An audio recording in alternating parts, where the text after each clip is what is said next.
അൻവർ, നിന്റെ കാലിൽ എന്താണ്?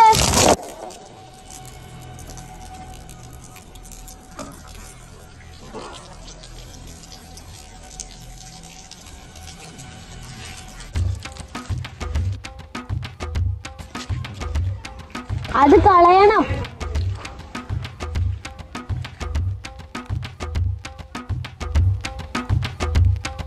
ശ്രദ്ധിക്കും. ഓരോ ചെയ്യുന്നതിന് മുമ്പും ഓരോ ചെയ്യുമ്പോഴും നാം ശരിക്കും ശ്രദ്ധിക്കേണ്ട ചില കാര്യങ്ങളുണ്ട്. അത് ശ്രദ്ധിക്കാതെ ഓരോ ശരിയാവില്ല. വെള്ളം ശുദ്ധിയുള്ളതാണെന്ന് ഉറപ്പുവരുത്തണം.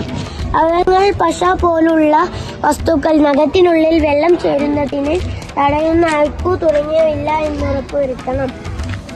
വെള്ളത്തിന്റെ അവസ്ഥ മാറ്റുന്ന ചായം പോലുള്ളവ നീക്കം ചെയ്യണം.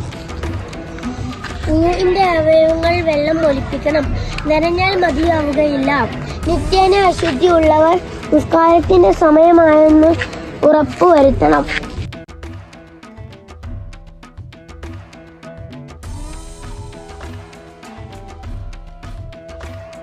ഇങ്ങനെയുള്ള 5 കാര്യങ്ങൾ വുളുഇന്റെ ഷർത്തുകൾ എന്നാണ് പറയുക. എന്താണ് പറയുക? എല്ലാവരും ഉളവെടുക്കാൻ തുടങ്ങിക്കോളൂ.